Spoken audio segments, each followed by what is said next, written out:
여러분 안녕하십니까. 시사토론텐 김광상입니다.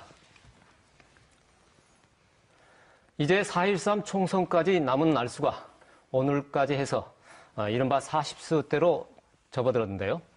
하지만 야권 재편으로 선택지는 늘어난 반면에 지지부진했던 선거구 획정과 또 치열한 신경전 등으로 정작 정책과 공약은 부각되지 않다 보니 어느 당 누구를 택할지 여전히 안개가 거치지 않고 있습니다. 그래서 오늘 이 시간에는 선택의 기준을 좀 더 명확히 하기 위해서 양대 야당의 호남 선거 전략을 집중적으로 살펴보고자 합니다. 오늘 토론에 참여하신 분들을 먼저 소개해드립니다. 이용섭 더불어민주당 선거대책본부장 나오셨습니다. 안녕하십니까. 네. 문병호 국민의당 정치혁신특별위원회 부위원장 나오셨습니다. 안녕하세요. 이계호 더불어민주당 전남도당위원장. 이계호입니다. 황주홍 국민의당 전남도당위원장도 함께합니다. 안녕하십니까. 네, 반갑습니다. 우선 현 정치 상황만 간단히 좀 짚고 넘어갔으면 좋을 것 같습니다. 오늘 저녁에 발표된 더민주당 공천 배제단 명단도 있는데 이분은 조금 이따가 나중에 다루기로 하고요. 우선은 현재 진행 중인 국회 무제한 토론 이것과 절차적으로 좀 연계가 될 것 같은데 그 선거구 획정 문제부터 잠깐 짚고 넘어갔으면 좋을 것 같습니다. 이 본부장님 어제였죠? 여야가 선거구 획정 기준에 대해서 합의한 게요. 현재 결정에부터 시간을 따지자면 한 480여일 된다고 그래요. 예. 엄청난 긴 시간이 걸렸는데 호남 지역 선거구는 또 어떻게 되는지 그리고 도대체 이렇게 늦어져야만 했던 이유는 무엇인지 좀 간략히 설명 좀 해주시죠. 우리 대한민국은 경제 규모 면에서 보면 세계 10위권입니다. 그리고 네. 1인당 국민소득은 3만 불에 가깝습니다. 예. 많은 사람들이 이제 선진국에 진입하고 있다 이렇게 얘기를 합니다만 이번 선거법 처리하는 것을 보면 역시 우리나라의 정치 수준이나 준법 정신은 아직도 멀었다. 특히 법을 만드는 국회가 스스로 입법과 탈법을 방치한 것은 매우 심각한 문제라고 생각을 하고요. 예. 선거법이 왜 이렇게 늦어졌을까? 저는 정부 여당의 책임이 있다고 생각을 합니다. 예. 정부 여당은 야당이 수용하기 어려운 쟁점 법안들을 처리하기 위해서 선거법을 빌미로 삼은 것입니다. 네. 그렇지만 지금 선거가 50일도 남지 않았는데 선거법보다 더 급한 법이 어디 있겠습니까? 예. 그래서 우리 더불어민주당은 그동안 끈질기게 선선거법 처리, 후 쟁점 법안 처리 이렇게 얘기를 했습니다만 다수당인 정부 여당이 선 쟁점 법안 처리, 후 선거법 처리 이런 이제 기조를 가져오면서 늦어졌고 예. 더구나 저는 이것을 뒤에서 조종한 박근혜 대통령 청와대의 책임도 무척 크다고 생각을 합니다. 예. 국민의당 시각은 조금 시각이 다를 수도 있을 것 같긴 합니다만은, 현재 아까 잠깐 언급을 했었는데 필리버스터, 무제한 토론, 이게 26일 날 본회의를 지금 선거구 획정이 통과되는 것을 전제로 했는데, 혹시 영향은 없을까요? 이제 거기에 딜레마가 있습니다. 정치라고 하는 게 타협의 산물인데, 이제 통과돼서는 안 되는 테러 방지법. 네. 이게 부칙에 보면 우리 국민들의 인권을 심대하게 훼손시킬 수 있는 그런 규정이 있습니다. 예. 그래서 정의화 의장이 직권 상정한 것도 문제지만 이걸 필리버스터 수단을 쓰지 않고서는 막을 수 없는 현실이 안타까운 것이죠. 예. 그래서 만약 이 필리버스터를 계속 진행하게 되면 저는 또 이제 급박한 지금 선거법 처리가 지연되는 문제가 있기 때문에 양당이 지혜를 모아야 된다고 생각을 합니다. 예. 타협을 할 가능성도 있고요. 일단은요. 예. 문병호 의원님께 한번 여쭤보죠. 네. 방금 저희들이 이야기했던 것처럼, 이렇게 이제 본회의까지 통과하자면은, 나중에 이제 계산해 보니까 선거까지는 한 불과 6주 정도 남게 되더라고요. 네. 상당히 촉박한 상황이 되는데, 이 말 그대로 늑장 합의 때문에 이렇게 된 거 아니겠습니까? 네. 예. 농어촌에 대한 배려, 이 부분이 그동안 논란이 됐는데, 이 부분도 제대로 안 된 것 같고요. 그렇습니다. 또, 석패율제라든지, 연동형 비례대표제 등등, 개혁적인 논제들이 있었는데. 예. 이게 진짜 안 된 것 같아요. 예. 그러니까 이제 기성 양당 체제의 문제가 드러났다고 보는데요. 네. 그러니까 이제 양당의 기득권 때문에 이 선거구 획정을 너무 오랫동안 끌었습니다. 또 시간을 끌었으면은 뭔가 좀 그래도 혁신적인 내용들이 포함됐어야 했는데, 예. 그저 지역구 의석 7석을 늘리고 비례대표 의석 7석 줄인 것밖에 내용이 없어요. 예, 예. 그래서 대단히 정말 졸속의 합의다 그렇게 지적하지 않을 수 없고요. 예.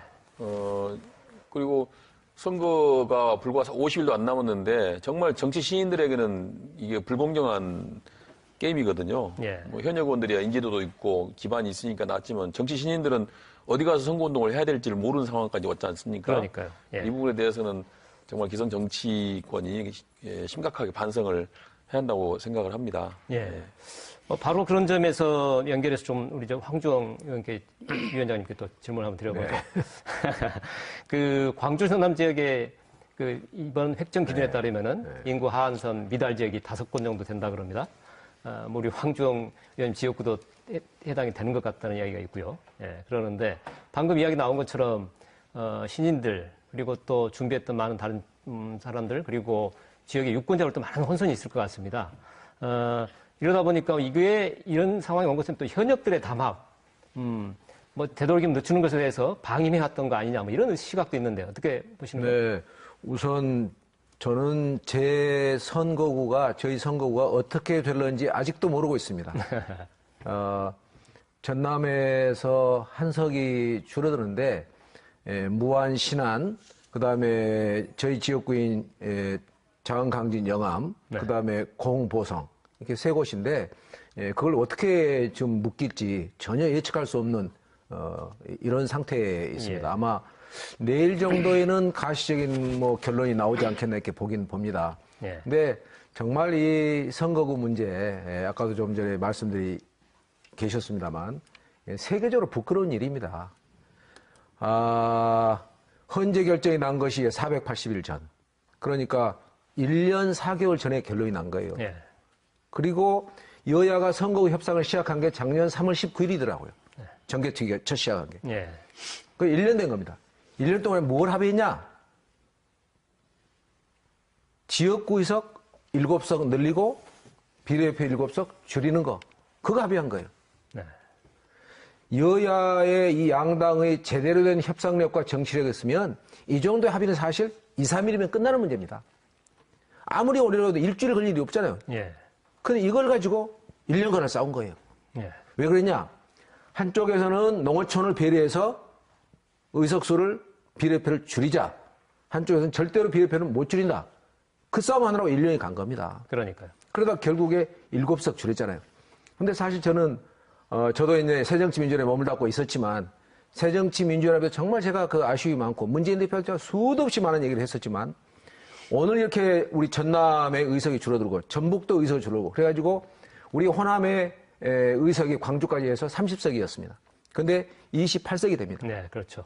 이렇게 이렇게 줄어들게 된 것은 전적으로 문재인 대표와 새정치민주연합, 지금의 더불어민주당의 책임입니다. 새누리당은 그것만 가지고 우리 국한에서 보자면 새누리당은 농어촌 선거를 살리기 위해서 14석 정도를 늘리자고 그랬어요. 그러니까 비례표를 14석 줄이자고 그런 거예요.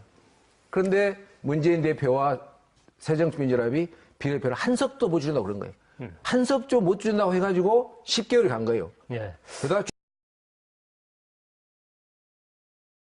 최근 한 달 전에 비로소 7석정에 합의가 된 거예요. 예, 그러니까. 그러니까 농어촌 선거를 7석만 더 줄였으면 비례표를 7석만 더 줄였으면 농어촌 선거 전체가 살아나는 예. 이렇게 되는데 유감스럽게도 전남이 28석으로 이제 2개 줄어들고 예. 그러니까 결과적으로는 호남의 정치력이 굉장히 이제 위축되는 그런 결과를 가져온 겁니다. 그러니까요. 근데 그런 상황이 이르게 된데 당 간의 어떤 시각들이 당 간의 담합 또 현역들의 묵시적인 방임 뭐 이런 이야기가 있는데 그건 이제 현역들의 담합이라기보다는 뭐 저도 현역이지만 저는 계속 빨리 하라고 이렇게 촉구했잖아요. 예, 현역 담합이라기보다는 예. 양당의 이 독과점적인 폐해, 예. 합의를 이루어야 되기 때문에 우리가 반대하면은 통과할 수 없다. 이걸 안단 예, 말이에요. 예. 그러니까 계속 상대가 받기 어려운 단서와 조건과 토시를 다는 거예요. 그래가 이렇게 이제 온 겁니다. 예, 우리 이 의원님 시각은 어떠세요?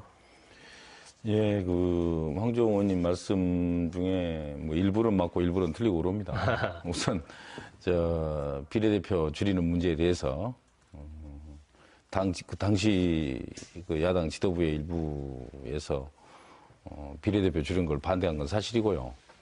그러나 우리 당에도 뭐 많은 농촌 출신 의원들이 있기 때문에 그 농촌 출신 의원들은 비례대표 줄여야 된다라고 계속 주장을 했고 우리 이계 의원도 계속 같이 주장을 했습니다. 또 그러한 주장들이 한때 모아져서 결국은 7석 줄였지 않습니까? 네.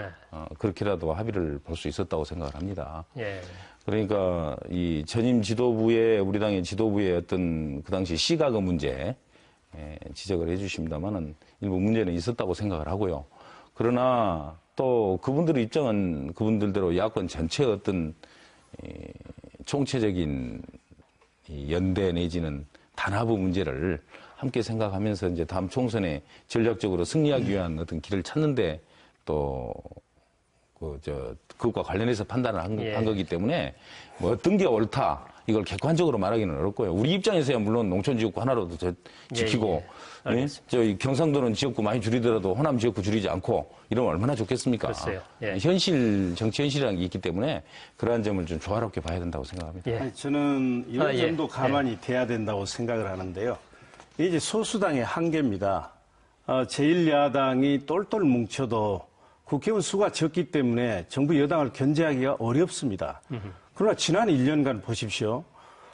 새정치민주연합은 그야말로 분열하고 갈등하고 국민적 신뢰를 잃었습니다. 이런 상태 하에서는 지도부가 대여 투쟁에 있어서 힘을 예. 발휘할 수가 없고 한계가 저는 그래서 있었다. 지도부가 더 잘했어야 되겠지만 국회의원 개개인도 반성을 해야 되고요. 예. 그리고 호남 의석이 줄었을 때 새정치민주연합이나 더불어민주당이 받는 충격은 엄청난 것입니다. 예. 그렇기 때문에 제가 알기로는 우리 호남의 의석을 줄이지 않기 위해서 최선의 노력을 했다고 생각을 하고 그리고 비례대표라고 하는 것은 전문성이나 취약계층을 배려하기 위한 것이기 때문에 무작정 또 비례대표도 줄일 수 없는 것이 우리의 현실입니다. 예. 저는 그런 것을 종합적으로 감안해야 된다고 생각을 하고요. 예. 제가 알겠습니다. 거기에 잠깐 좀 말씀을 예. 드리고 싶은 건 비례대표의 필요성 저는 부분적으로 인정을 합니다. 그렇지만 잘 아시지만 지금 이제 의회 정치의 발상지라고 할 수 있는 영국 그리고 뭐 가장 선진한 의회 정치를 하고 있는 미국 같은 나라는 비례대표 제도가 아예 없습니다. 비례 하나도 없이 운영하고 있는 것이 미국과 영국의 의회 정치입니다. 예. 그다음에 지금 야당 제1야당의 지도부에서 호남의 의석을 뭐 줄어들지 않도록 노력을 했다고 말씀하셨는데 저는 그게 뭐였는지 여쭙고 싶어요. 저희가 아까 이계호 의원을 포함해서 호남에 있는 우리 의원들, 광주 전남북 의원들이 문재인 대표를 찾아가서 여러 번 얘기를 했습니다. 저는 문재인 대표의 그 사무실을 저희 의원들이 심지어 거의 점거까지 하면서 항의 농성을 했어요. 그때 네. 호남의 의석이 줄어들면 저쪽도 영남도 같이 줄어들어요. 지금 현재 호남보다 영남의 의석은 2배가 많습니다. 그러니까 우리가 2개 줄은 저쪽에 4개 주는 게 아니에요. 협상을 할 때 2개 주면 같이 2개 줄어요. 예. 그러니까 비율은 계속 더 나빠진 거예요. 알겠습니다. 그런데 계속 비례표를 못 줄인다는 그것 때문에 농어촌 선거가 줄어든 겁니다. 예. 뭐, 어찌됐든 동구도 뭐 이 과정은 뭐 동구도 보면 간략해 우리- 주시고 넘어가시죠, 이제. 예. 그렇게 하겠습니다. 그리고 지금 문재인 대표 얘기를 계속 의도적으로 하신 것 같은데 문재인 대표가 물러난 건 1월 20일입니다. 지금은 2월 23일, 4일이고 어제 합의된 게 한 달 후입니다.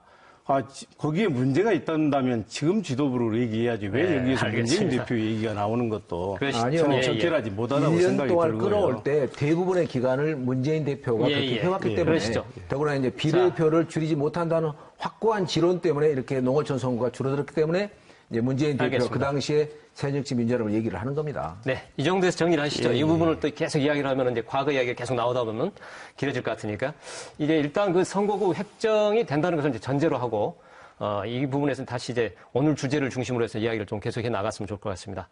호남에서 야권이 양분된 것이 뭐 지난번 17대 총선이라고 그러니까 열린우리당, 뭐 새천년민주당 이렇게 맞선 거 한 12년 전이라고 합니다. 뭐 최근에 그 각 당의 공천 신청이 마감되면서 본격적인 그 총선 체제에 돌입을 했는데요. 호남의 대표 자리, 이 자리를 놓고서 지금 더불어민주당과 국민당의 경쟁도 지금 갈수록 격화되고 있습니다. 지역 유권자들의 고민도 역시 깊어지고 있고요. 이번에는 이제 모두들 양당의 총선 전략, 공약, 정책 방향, 비전, 이것은 도대체 무엇인지 이렇게 다들 궁금해하고 있거든요. 그래서 이 부분을 중심으로 해서 이야기를 해봤으면 좋을 것 같아요. 먼저 양당의 호남 총선 전략의 핵심 포인트, 그게 무엇일까 하는 것을 간략히 우선 총론적으로 좀 정리를 한번 들어보고 그다음에 이야기를 했으면 좋을 것 같습니다. 우리 문병효 위원께서 먼저 국민의당 입장부터 한번 총론적인 거 이야기해 주시죠. 국민의당은 작년 연말에 새정치민주연합을 탈당하고 신당을 창당하고 지금 앞장서 나가고 있습니다. 지금 저희 국민의당이 생각하는 것은 두 가지입니다. 네. 첫째는 변화고요. 네. 둘째는 정권 교체입니다. 예.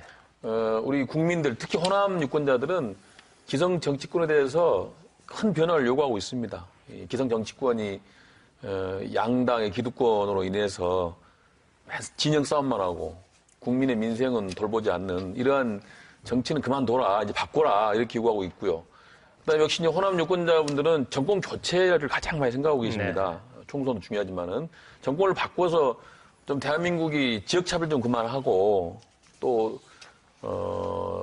서민과 중산층 살려달라 이런 거 아니겠습니까? 네. 그래서 저희 국민의당은 그러한 유권자들의 그 염원을 맞추기 위해서 혁신 네. 그리고 정권 교체 이쪽에 초점을 맞추고 공약을 만들고 지금 전략을 짜고 있습니다. 예. 그 핵심적인 내용은 역시 이제 정치권에는 기득권 내려놓기를 해야 되고요. 네. 그다음에 두 번째로는 유능한 야당이 돼야 됩니다. 유능한 정당이 돼야 됩니다. 예. 그래서 무엇보다도 국민들의 민생을 해결하고 국민들의 고통을 해결할 수 있는 유능하고도 능력 있는 그러한 당이 돼야 달라. 이것이 국민의 요구이기 때문에 그런 방향으로 초점을 맞추고 있습니다. 예.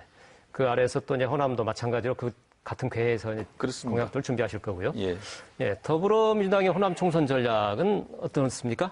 우선 내일이 박근혜 정권 3년째가 되는 날입니다. 예, 그렇죠. 경제는 파탄나고 민주주의도 후퇴하고 남북 관계는 거의 준전시 상태입니다. 네. 그래 저는 이제 큰 틀에서는 이번 선거는 박근혜 정권 3년을 중간 심판하는 그런 선거가 돼야 된다고 생각을 합니다. 예. 그렇지만 이제 호남에서는 잘 아시는 것처럼 새누리당보다는 더불어민주당과 국민의당이 이제 경쟁을 하고 있기 때문에 네. 거기에 맞는 전략이 있어야 된다고 보고요. 예. 결국은 저는 인물과 정책이라고 생각을 합니다. 예. 누가 참신하고 유능한 인물들을 대거 발탁해서 공천하느냐 거기에 달려있다고 생각을 하고요. 이미 우리 당은 30여 명에 가까운 새로운 인물들을 발탁해서 영입을 했기 때문에 이런 유능한 인물들로 이제 대거 공천해서 인물 면에서 압도해서 이번 총선에서 이기려고 노력을 하고 있고요. 정책은 지금 강규 경제가 매우 어렵습니다. 강규는 지금 정치적으로 소외되고 경제적으로는 낙후돼 있습니다. 네. 저는 이 문제를 해결하기 위해서 가장 시급한 방법, 결정적인 방법은 무엇일까? 그것은 정권교체라고 생각을 합니다. 예. 호남에도 애정을 갖고 있는 정권이 들어서야 예산이나 사람 면에서 지원을 받을 수 있기 때문에 정권교체가 매우 중요하다고 생각을 하고요.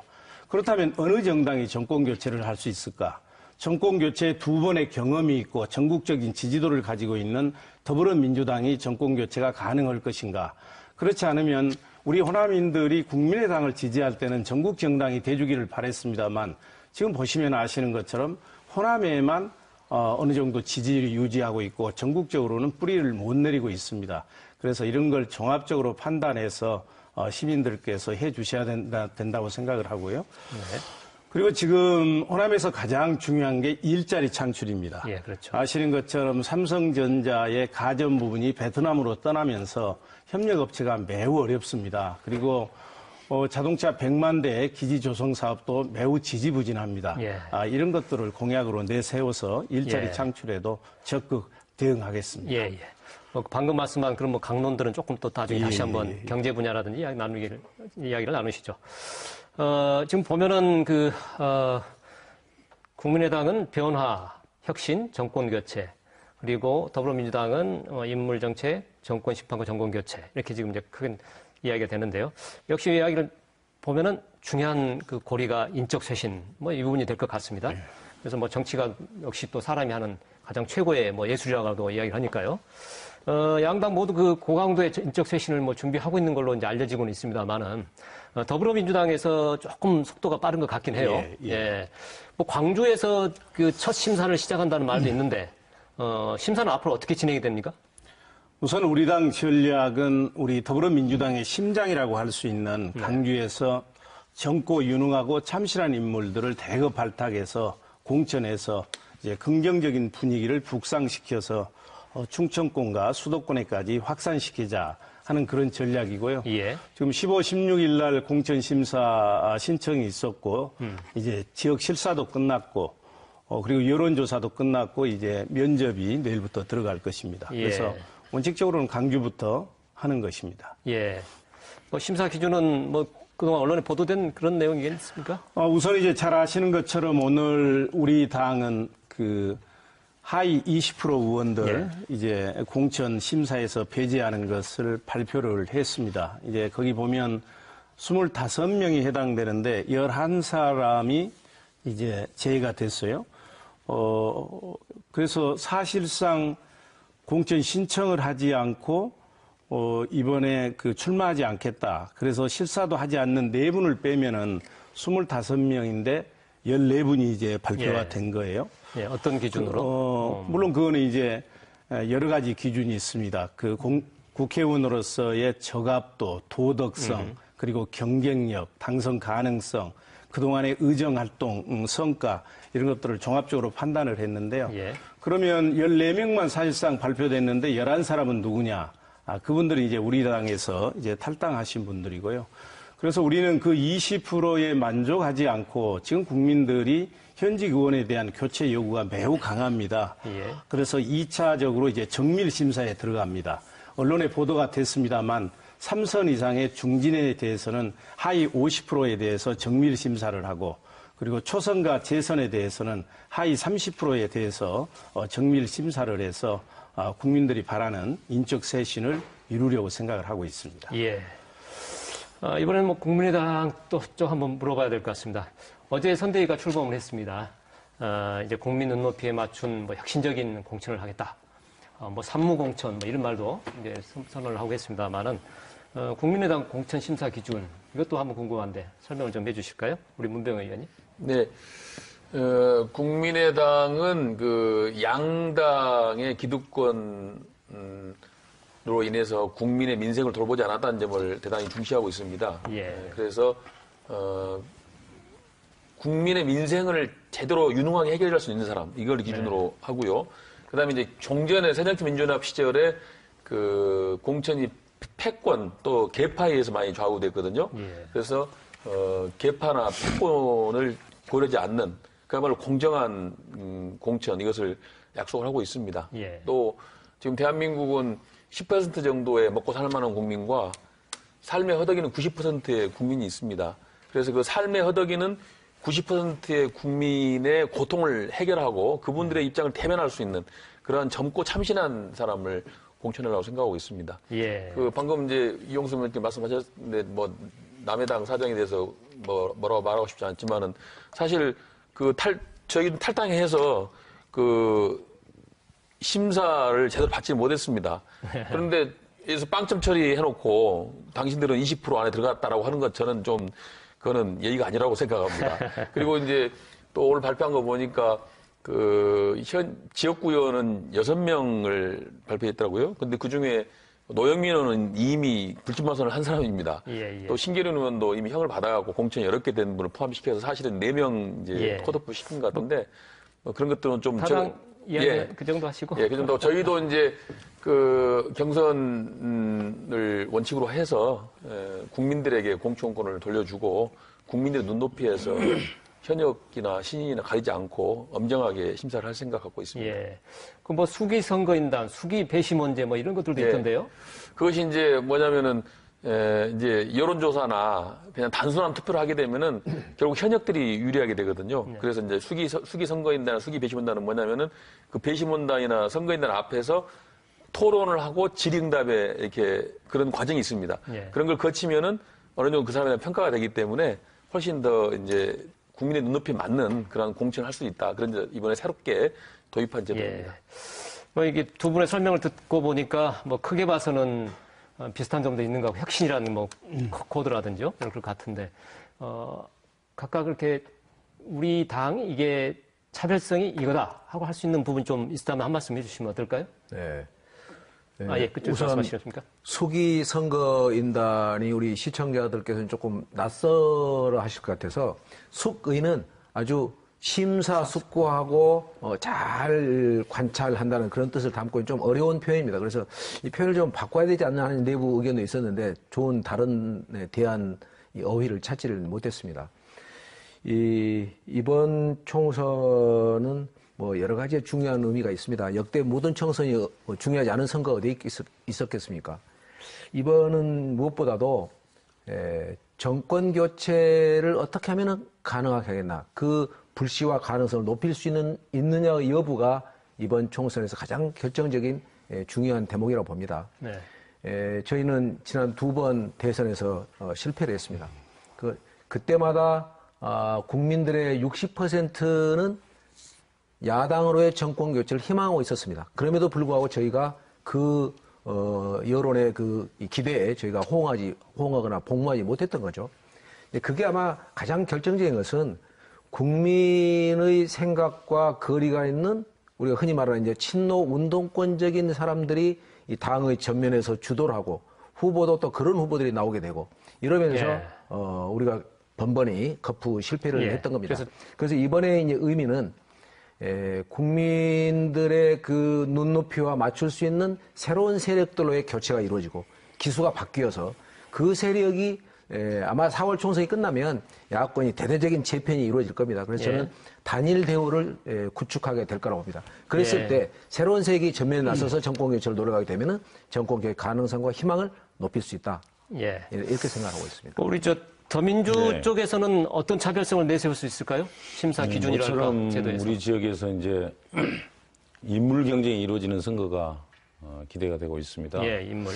그런 측면에서 굉장히 참신하고 또 유능한 인물을 고르는 것은 이번 선거에 뭐 이 지역의 성패뿐만이 아니고 결국은 전국적인 선거를 좌우하게 된다고 생각을 합니다. 그런 면에서 정말 좋은 후보를 뽑기 위한 여러 가지 이제 단계적인 지금 그 제도를 확립을 해놓고 있고요. 네. 뭐 이미 아시는 것처럼 현역 의원에 대해서는 뭐 여러 차례에 걸쳐서 앞으로 지금도 이미 했지만 검증 절차가 이루어질 겁니다. 그래서 현역 의원이 가지고 있는 기득권에 대해서는 충분히 고려를 해서 그 제거를 하고 네.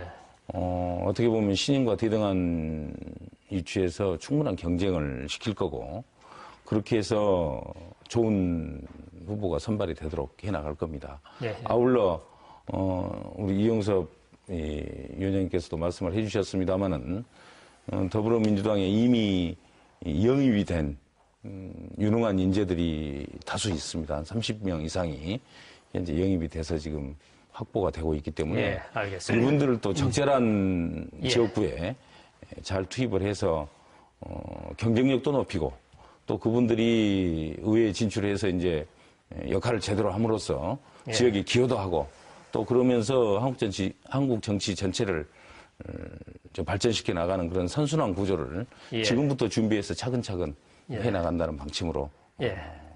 지금 추진하고 있습니다. 양당 이야기를 들어보니까 그 인물에 대해서 다들 지금 이야기를 하시는 것 같아요. 근데 국민의당께 한번 그걸 좀 여쭤보겠습니다. 네. 이어서 말씀해 주시면 될 것 같은데요. 그 공천 신청 마감 결과 역시 뭐 예상대로 광주 전남이 제일 높았습니다. 예. 예. 그런데 신인들이 많이 이제 지원을 했는데 예. 과연 이 신인들의 성공 가능성이랄까요? 이 신인들에게 얼마나 문을 제대로 열어줄 수 있을 것인가? 이 부분이 상당히 관건일 것 같은데 어떻습니까?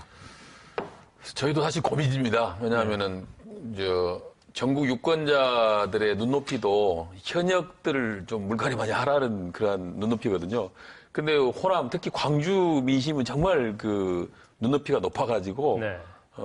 정말 그 현역들에 대한 그 평가가 상당히 박하던 걸로 알고 있습니다. 그래서 좀 현역들 많이 바꾸라는 그런 눈높이가 상당히 높은 광주에서 어떻게 할 건가 고민인데요. 그렇다고 그래서 또 사실 또 신인들에게 또 너무 과도한 혜택을 줘서도 안 되지 않겠습니까? 또 현역들은 나름대로 또 4년간 의정활동을 많이 하고 경험을 쌓았는데 그것을 또 무시할 수도 없거든요. 예. 그래서 좀 더 엄정한 기준을 찾다 보니까 저희도 아까 말씀드린 수기 선거인단 제도를 지금 많이 고민하게 됐고요. 또 지역에 따라서는 여러 가지 방법을 통해서 신인들에게도 기회를 주고 또 현역들도 불이익을 받지 않는 그러한 기준을 마련하고 있습니다. 예. 근데 이번에 참 재미있는 게 호남에서 오래간만에 선거다운 선거 한번 할 것 같아요. 과거에는 예, 제1야당이 거의 그냥 압도적으로 되고 막대기만 꽂아도 되는 그런 선거를 많이 했는데 이번에는 정말 예측을 불허하는 그런 치열한 싸움이 될 것 같습니다. 저 같은 경우는 지역구가 인천이다 보니까 늘 이제 개표날이 돼야 이제 당선을 결정할 수 있는 그런 그 긴장감 있는 선거를 해왔는데 호남도 이제는 그렇게 긴장감 있는 선거를 함으로써 정치 수준이 높아질 것으로 예측하고 있습니다. 예. 뭐 문 위원장님 방금 말씀하신 것도 보면은 전정배 대표도 그 현역들을 뭐 무조건 자르는 것은 아니다. 이런 쪽에 이제 뉘앙스로 조금 이렇게 옮겨가는 것 같아요. 그렇다면은 그 신인들에 대한 문호 개방이 확실히 좀 될까 하는 그 부분에 좀 우려가 있는데 어떻습니까, 황정우 의원? 우선 이제 저희가 더불어민주당이나 새누리당과 좀 처지가 다르지 않습니까? 예. 양당은 100명이 넘는 현역 의원들을 좀 보유하고 있고 저희는 불과 17명입니다. 이번에 지역구 수가 253석이면 그러니까 우리가 17명이라면 나머지로 우리가 새로운 신인을 공천할 수 있는 곳이 236곳입니다. 그렇기 때문에 저희는 거의 8, 90%가 신인으로 채워질 겁니다. 네. 다만 아까 우리 문병 의원 말씀처럼 광주나 전남 같은 경우에 좀 현역 의원들이 많이 있는 편인데 거기에 대해서는 현역에 대해서 신인에 대해서 아마 3당 중에서 저희가 가장 전향적인 이런 그 인센티브를 제공하고 있습니다. 네. 신인의 경우는 25%의 가산점을 주고 있는데 이것은 역대 선거에서 가장 높은 걸로 알고 있습니다. 예. 그리고 이제 신인의 도전이 제도적으로 보장될 수 있도록 여러 가지의 노력들을 지금 저희가 기울이고 있습니다. 예. 더불어민주당을 보면은요, 오늘 아까도 이야기가 잠깐 나오긴 했습니다만은 그 공천 배제자 결정을 했잖아요. 1차 컷오프를 결정을 했는데, 지역구는 보니까 6명이더라고요. 그래서 아직 2당이 3당에 있을 것 같긴 한데, 어쨌든 상당히 기대치보다는 좀 낮지 않냐. 이런 생각이 좀 있어요. 그래서 과연 신인들에 대해서 얼마나 이게 받아들일 수 있는 그 넓은 문을 보여줄 수가 있을 것인가. 이 부분에 의구심이 드는데 어떻습니까? 우선 그 문제, 컷오프 관련한 문제 잠깐 설명을 드리겠습니다. 지역구, 오늘 발표된 인원 중에서 지역구원이 이제 5인데 그 중에 한 분이 이미 불출마 선언을 했기 때문에 실제로는 4분이죠. 근데 이제 이미 당을 떠난 분들 중에서 다수가 대상이 돼 있었기 때문에 무리해서 추가로 인원을 채우기 위해서 그 선순위자들 포함을 시키기는 어려웠다고 그렇게 알고 있고요. 어쨌든 이제 그런 상황 속에서 우리 당으로서도 굉장히 좀 특수한 상황을 맞이하고 있습니다. 이미 많은 의원님들이 우리 당을 탈당을 했기 때문에 우리는 이미 물갈이가 상당 부분 진행이 되고 있습니다. 실제로.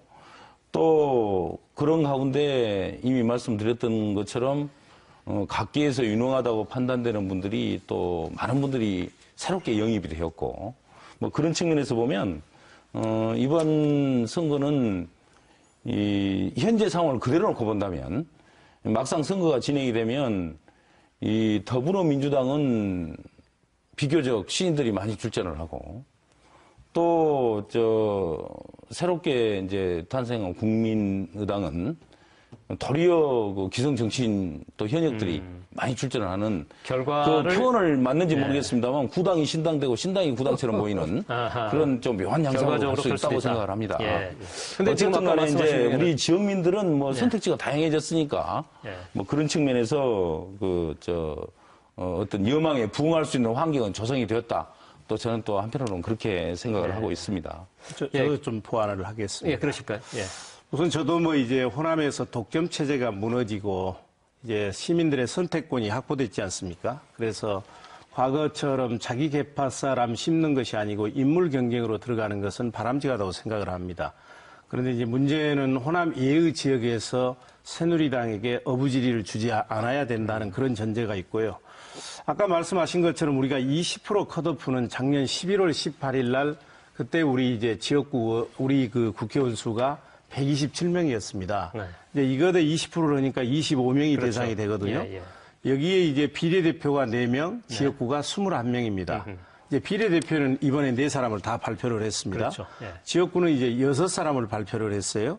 근데 제가 아까도 말씀드린 것처럼 본인들이 불출마 선언하고 그래서 이번에 실사를 하지 않는 4사람을 더하면 10사람이 이제 지역은 발표가 된 거죠. 예. 비례대표 4사람 합하면 14명이 되지 않습니까? 그렇습니다. 예. 그러면 왜 25명 한다고 해놓고 14명만 했느냐 한 것은 아까도 말씀드린 것처럼 11사람들은 이미 탈당이 됐기 때문이고 이제 우리가 물론 여기서 멈춰버린다면 인적 쇄신이 안 되는 것이죠. 근데 아까 말씀드린 것처럼 중진 의원들의 경우에는 하위 50%를 정밀 심사하고 그리고 초재선의 경우에는 30%를 정밀 심사해서 우리가 이제 선거 관리위원들이 공천 관리위원들이 9사람입니다. 근데 위원장은 빠지고 8사람들이 가부간 투표에서 결정을 하기 때문에 많은 부분에서 인적 쇄신이 있으리라고 보고요. 예. 강규를 놓고 보면은 아시는 것처럼 강규가 지금 8개 지역구지 않습니까? 근데 우리 이제 2사람밖에 현역이 없습니다. 그렇기 때문에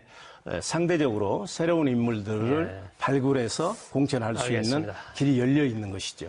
예, 뭐 이제 시작이다 뭐 이렇게 뭐 말씀하실 것 같아요. 근데 예.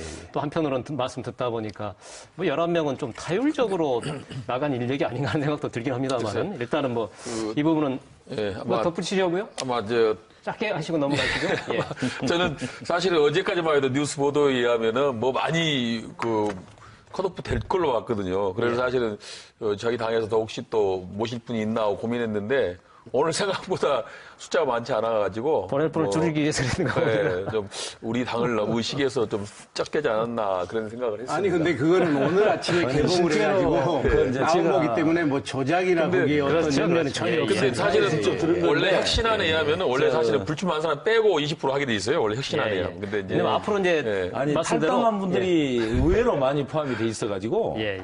실제로 그 대상자를 예. 다수 확보하기 어려웠다 뭐 그렇게 듣고 있습니다. 예. 저간 뭐 호남에서 상당히 충격파가 있을 줄 알았는데 조금 생각보다는 그렇지는 않았다는 것을 말씀을 드리고 이제 다시 넘어가죠.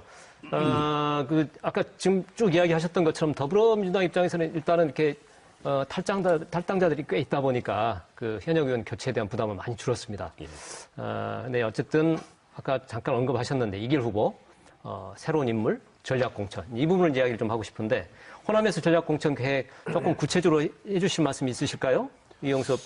예, 이제 우리 강주에서도 제 견해로는 두세 군데는 전략 공천의 가능성이 있습니다. 두세 곳. 내일 우리 김종인 대표가 이제 강주에 오시기 때문에 이 부분에 대해서 얘기를 아마 하실 겁니다. 그렇기 때문에 제가 앞서서 얘기하는 것은 적절하지 않다고 생각을 합니다만 다만 이제 우리는 전략이란 말을 가급적 안 쓰려고 그럽니다. 원래 전략 공천은 잘 아시는 것처럼 신인들이기 때문에 당내 경선에서는 경쟁력이 없지만 본선에서 경쟁력이 있을 때 전략적으로 공천하거나 안 그러면 이제 취약계층, 장애인이랄지 이런 취약계층, 소외계층을 공천할 때 활용하는 방법이기 때문에 잘만 활용하면 좋은 제도입니다. 그렇지만 우리 강주 시민들께 전략 공천은 어떻게 비춰지느냐. 실은 지난 6.4 지방선거 때 강주시장 그리고 제가 떠났던 광산을 지역 전략 공천을 했거든요. 그러니까 전략 공천이 좋은 사람을 발굴하기 위한 제도로 활용이 되는 것이 아니고 자기 사람 심기 위한 방편으로 활용되다 보니까 강주에서는 전략 공천하면 시민들께서 우선 거부감을 갖습니다. 그렇기 때문에 전략 공천적 성격을 갖는 곳은 한 두세 군데 있겠지만 이제 거기에 이제 혼자만 신청을 하게 되면 단수 공천이 될 것이고 또 1등하고 2등하고 괴리가 크게 되면 그때도 이제 단수 공천이 가능합니다. 그렇기 때문에 좋은 인물들을 모시기 위한 과정에서 전략 공천은 한 두세 군데 있을 것입니다. 네, 알겠습니다.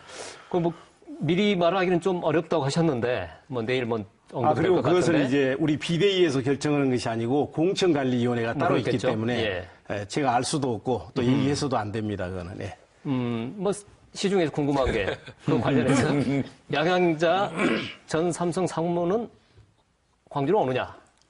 양양자 전 상무의 의견이 중요하겠죠. 그렇지만 저는 강주로 오리라고 생각을 합니다. 아, 그래요? 예. 뭐 그러면 두세 곳 이야기하셨는데 한 곳은 대충 뭐 이야기가 나오네요. 자, 다음 이야기로 또 넘어가 볼게요. 현재 국민의당 그 소속된 현역 의원들 다수가 이제 호남 지역 의원들이지 않습니까? 문병 의원님. 예. 그 호남 지역에서는 그럼 어떻게 전략 공천을 잘 할 것인지 세목에. 저는 뭐 광주는 전략 공천하기 어려울 것 같습니다. 예.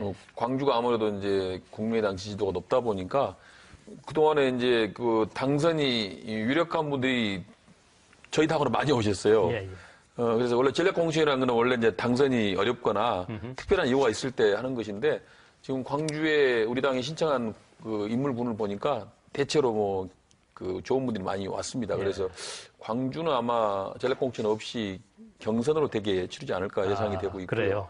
전라남도는 조금 상황이 다른 것 같습니다. 전라남도는 지금 이제 의원들 분포도 지금 반반이죠. 거의 반반이고 우리가 전남의 경우는 이제 저희 국민의당이 3분이고, 네. 그리고 지금 죄송합니다. 더불어민주당이 다섯 분인가요? 그래서 올해 전라남도는 지금 제가 또 이렇게 공천 신청자를 보니까 네. 조금 전략 공천을 해야 될 지역들이 좀 있는 것 같아요. 그래서 네. 전라남도 쪽은 전략 공천을 몇 군데 할 가능성이 있고 광주는 아마 경선으로 가지 않을까 그렇게 보고 있습니다. 예. 전략 공천에서 좀 말씀을 드리면 저는 아까 이영섭 우리 본부장도 얘기하셨지만 전략 공천이라는 게 남발되어서는 안 된다고 생각합니다. 사실은 전략 공천은 없는 게 제일 좋습니다. 그런데 불가피한 경우가 있습니다.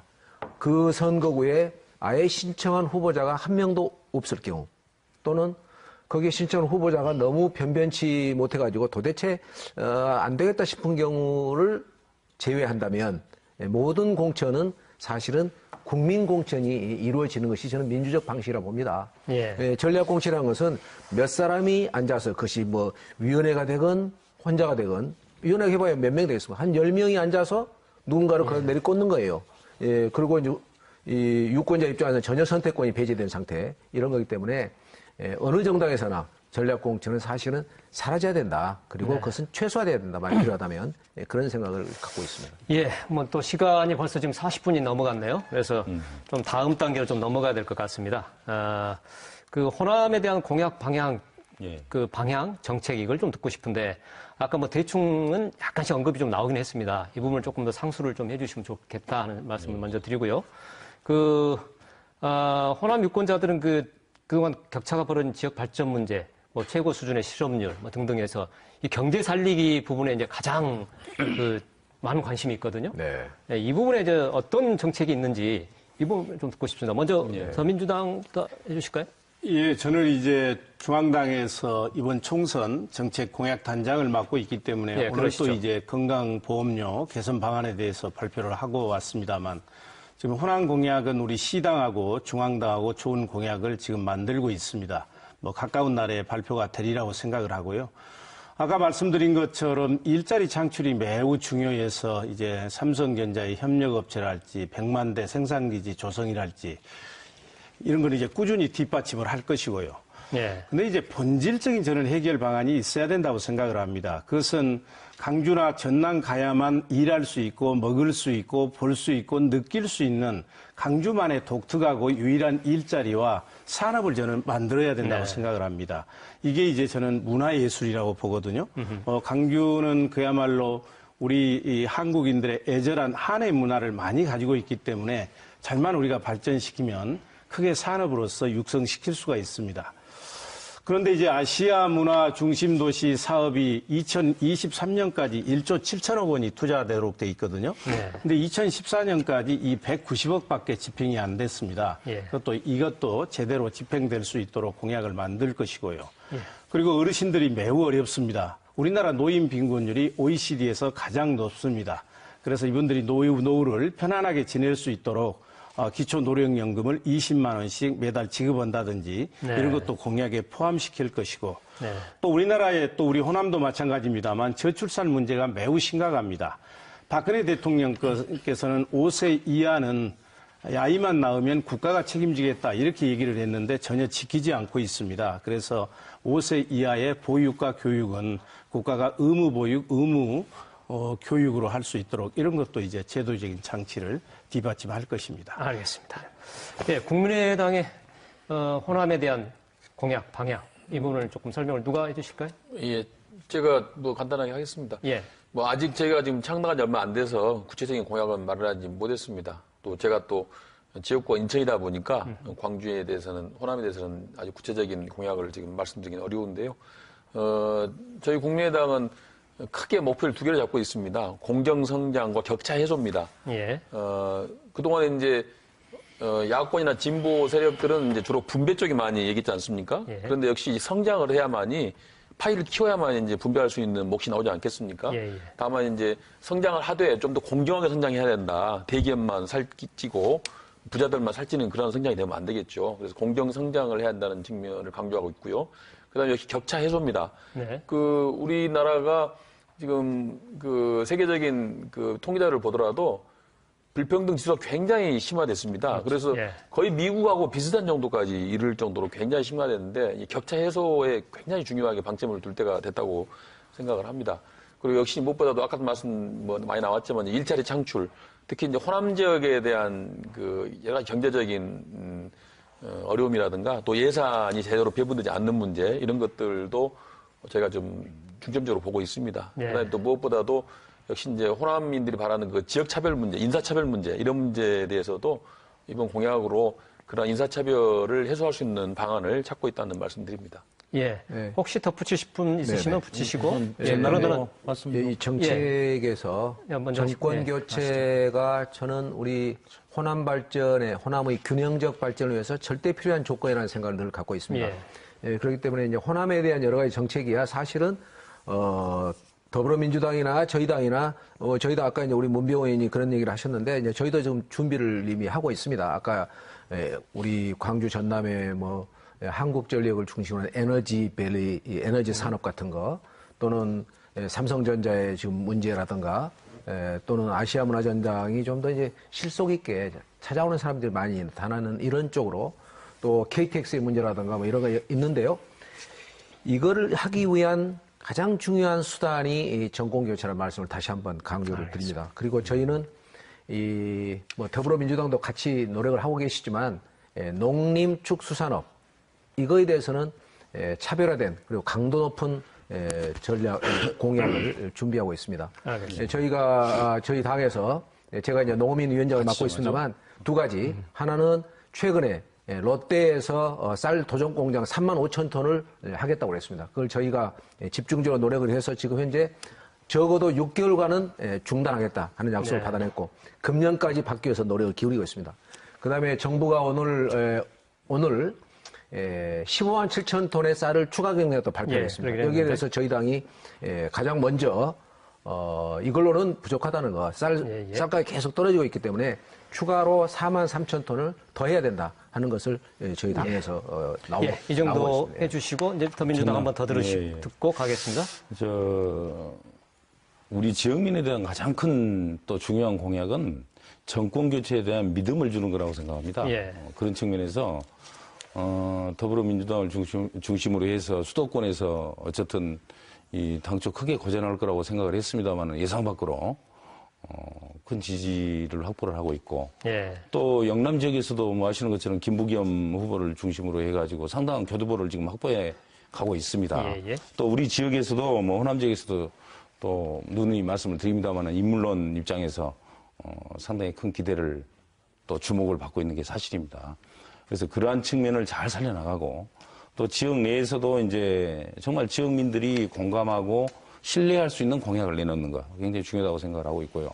광주 전남 상생 공약이랄지 또 어르신들의 건강권, 복지권 그리고 교통권을 확보하는 문제 그리고 농민들의 아까 방금 황정호 의원님도 잠깐 말씀을 하셨습니다만 우리 당에서는 최저 가격 보장이랄지 또 재보험 어떤 영역으로 확대한달지 그러한 등등의 지금 공약을 준비하고 있고요. 우리 당 공천자들이 확정이 되면 우리가 광주 전남 합동으로 해서 공약을 지역민들에게 정말 소상하게 제시를 하고 또 평가를 받는 그런 콘서트도 지금 준비를 하고 있습니다. 제가 하나만 좀 덧붙이겠습니다. 알겠습니다. 시간이 좀 많지는 않은데. 전남이 갖는 특수성이 있기 때문에 다른 데는 이런 이제 본부가 없습니다만 이번에 우리 공약본부에 농림어업본부를 만들어서 우리 신정훈 의원을 본부장으로 해서 특별히 농림업, 축산 쪽에 우리가 관심을 많이 가지고 있다는 말씀을 드리고요. 네. 지금 미국 민주당 그 대선 경쟁 과정을 보면 샌더스 돌풍이 불고 있습니다. 그러니까 흑수저도 노력하면 금수저가 될 수 있다. 예. 아까 말씀을 하셨지만 지금 격차 문제, 불평등 해소 문제, 사회 양극화 해소 문제가 매우 중요합니다. 그래서 우리 당은 이걸 해소하기 위해서 더불어 성장론을 제시하고 있는 것이죠. 예.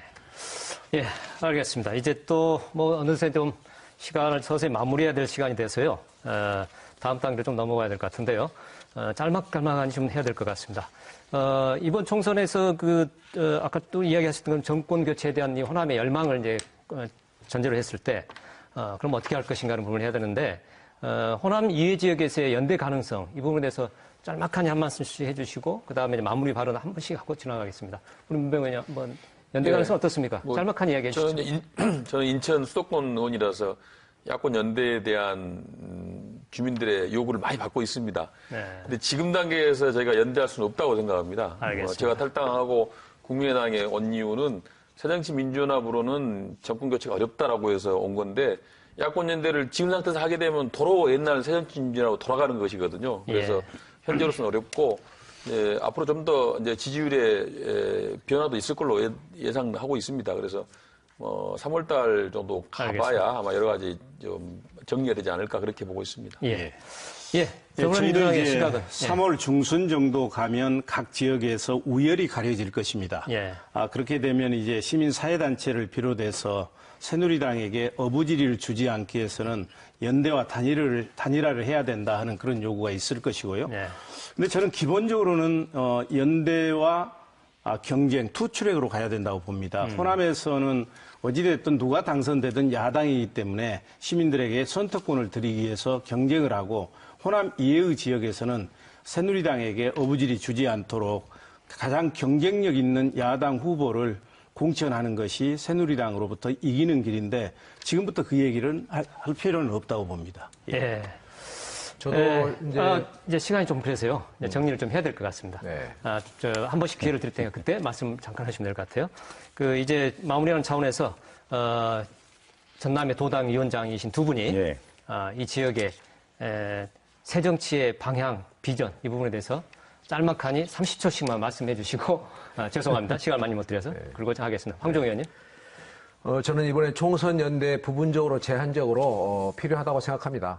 우리 호남에서는 유권자 선택을 드리기 위해서라도 정당을 떼놓고 인물 대 정책으로 해야 되지만 수도권에서는 또 새노래 어부지를 줄 수 없기 때문에 연대가 필요하다 하는 생각이고요. 그다음에 이번 총선은 정권 교체로 연결되기 때문에 이번 총선은 어느 세력이 전면에 나서야 국민 다수의 지지를 얻을 수 있겠나.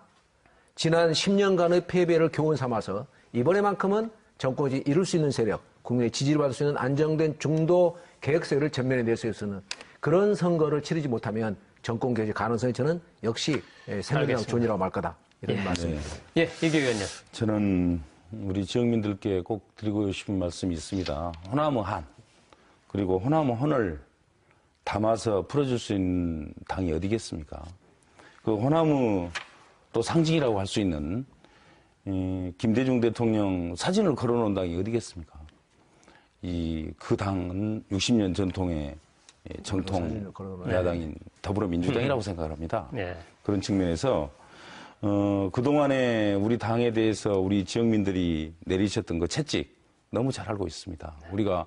우리 지역민들이 90% 이상 빨갱이라는 소리까지 들어가면서 지지를 했던 우리 당이 선거에서 연속 패배했던 그 채찍은 사랑음이라고 생각을 합니다. 예, 그래서 알겠습니다. 새롭게 바뀌고 있는 우리 당에 대한 관심과 또 애정을 보여주실 것을 부탁을 드립니다. 네, 알겠습니다. 제 방에 김대중 대통령 사진이 있는데요. 예, 알겠습니다. 예.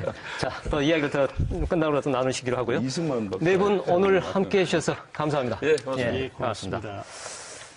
네, 자정이 머지 않았으니 이제 48일 남은 섬입니다. 야당의 전통 지지 기반인 호남에 표심을 놓고 야권 내 경쟁이 본격화되고 있는데요. 이 치열한 경쟁이 단순한 정치적 세력 싸움이나 각자의 입신양명의 길이 아닌 대한민국의 진정한 정치 쇄신 그리고 그 꿈을 이루기 위한 호남의 정치 혁신으로 이어지기를 기대해 봅니다. 시사토론10 오늘 순서 여기서 마치겠습니다. 고맙습니다.